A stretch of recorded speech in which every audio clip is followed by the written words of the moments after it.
and welcome to the GC80 Show. My name is Amanda Skofstad, Public Affairs Officer for the Episcopal Church. Today's guest is the Reverend Gay Clark Jennings, President of the House of Deputies. I had the chance to sit down virtually with President Jennings, she in her home office in Ohio, and I in the Episcopal Church's digital media team in our studio in New York City. A new president of the House of Deputies will be elected this week at General Convention. And we talked with President Jennings about her tenure as PHOD. What surprised her most about this role, what its challenges and joys were, what gives her hope for the future of the church, and what advice she might have for the next PHOD. Let's take a look. President Gay Clark Jennings, thank you so much for joining us today. Oh, it's great to be with you. Thank you.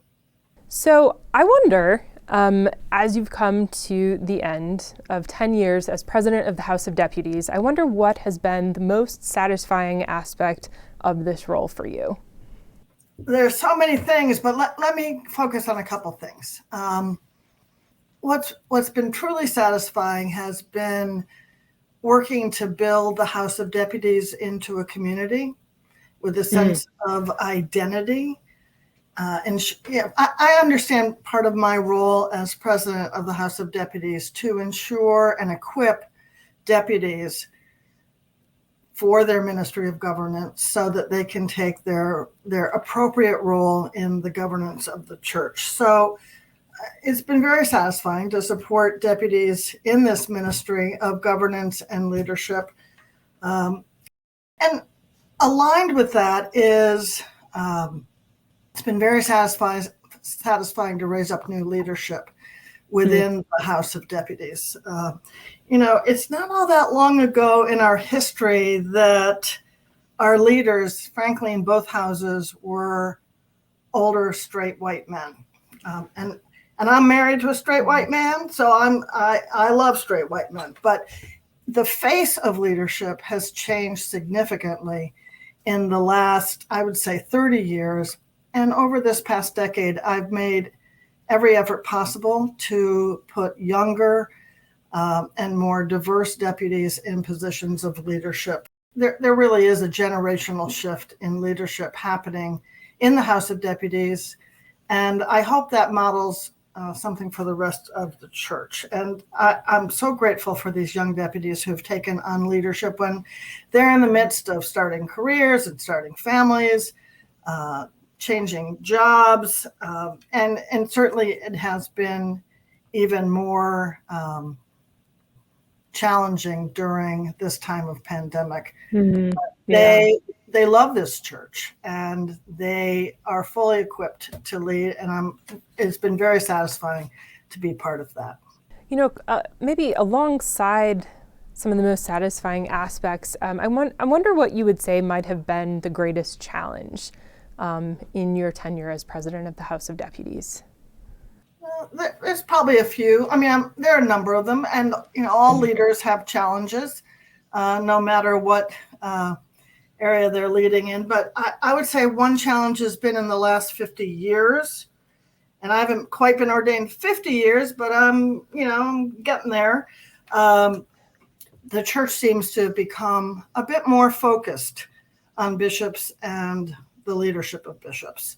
And so there is a persistent conversation in the church in the last decade about how we might streamline and improve our systems of governance and our structures. But many of those conversations have at their core or are predicated on reducing the lay and clergy voice. I don't know that that's intentional. I certainly don't think it's malicious. But our polity is predicated on leadership in community. We have some, in our governing documents, we have boundaries. We put boundaries on individuals in terms of what kinds of solo decisions they can make. Our polity is nuanced, and some say it's too complicated, but the challenge is to remember that we, from our very beginning as a church, one of our hallmarks has been that there's an equal place at the table for lay people, clergy, and bishops. And that is certainly modeled at General Convention as a bicameral legislature where the deputies can't do anything without the bishops and the bishops can't do anything without the deputies. So that's, to me, that is sometimes challenging. Another thing that's challenging, and I really didn't think I'd still see this, but we do, is a persistent resistance in some quarters to the leadership of women.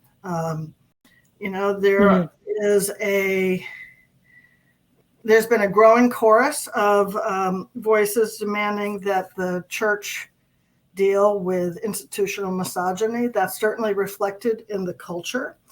And I've been in a unique position to be able to work with that, certainly as the first ordained woman to serve as the president.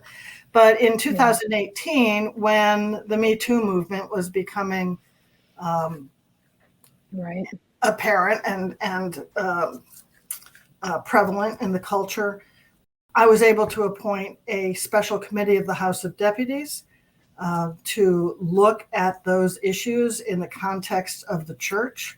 I got a lot of pushback when I only appointed women or people who identify as women to that committee.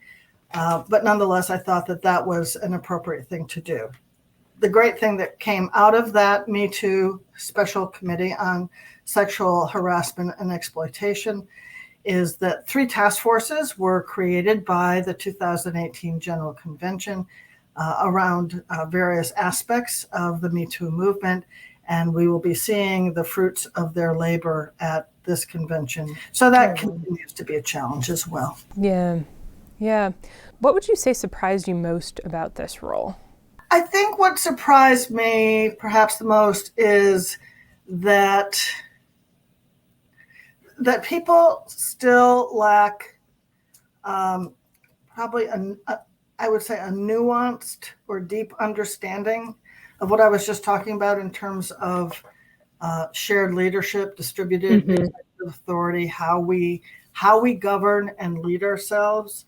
Now, 50% of the Episcopal members in the Episcopal Church, and it may be higher for clergy, are converts, and that's great because who doesn't want to welcome a variety of perspectives and views? But they all bring a lot of ideas about how decisions are made and how authority vests, and perhaps come from churches that don't do things in quite the same democratic way that the Episcopal Church does. So I think what surprised me is that I won't say lack, but I think we need to do a better job in helping our people understand how we are structured, how we choose to govern ourselves.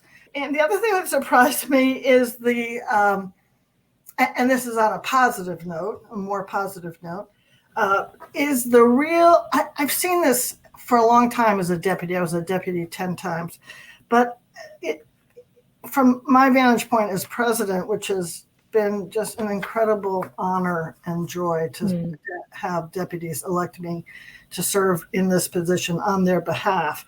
The real outpouring of energy and creativity and enthusiasm for the ministry of governance and leadership. 50% of the deputies are new nearly 50% are new at every general convention. Wow. And these people give up vacation, they give up time with family, they give up a lot in order to serve this church that they love so much. And so that's one of the reasons I love General Convention, is because it demonstrates yet again how passionate and how much people care about this church they have joined and made their life in. What's giving you hope about the future of the church? I would say the generational shift in leadership that's happening, both in deputies and bishops. We got a lot of younger bishops and a lot of younger bishops that don't look like many of the older bishops, and the same thing in the House of Deputies. And so I love seeing that generational shift and the fact that we have far more deputies and bishops of color, younger, LGBTQ plus. So that gives me great hope. The other thing that gives me great hope is that this church cares about justice. Cares about social justice.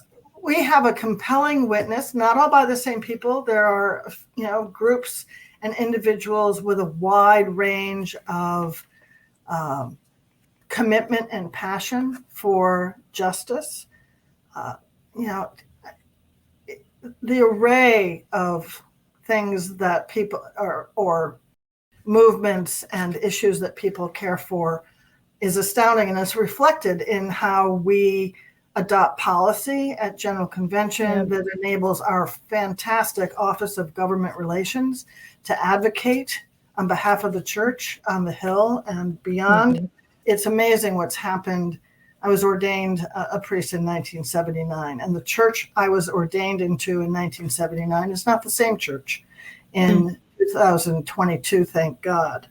I've been privileged to be able to sign on as president to some amicus briefs having to do with justice and full inclusion and full participation of our LGBTQ plus siblings. And so we are a church. What gives me hope for the future is that we are a church committed to making a public witness.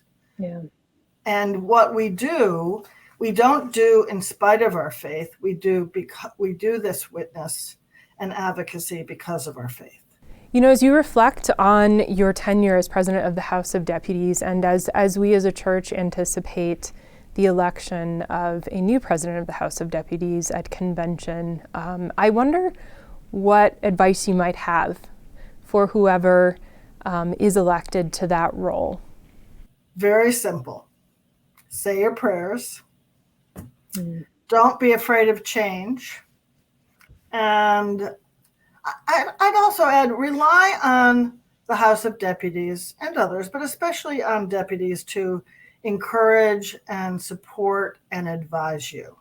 President Jennings, thank you so much for your time here today and for your service. We really appreciate all you've done and all of your energy here.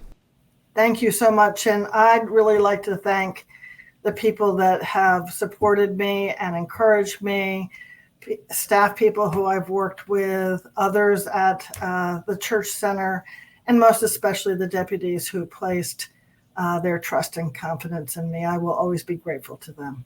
Thank you. To find out more about the House of Deputies, visit houseofdeputies.org. Special thanks to our partners at Church Pension Group and TriTank Experimental Lab for making this show possible.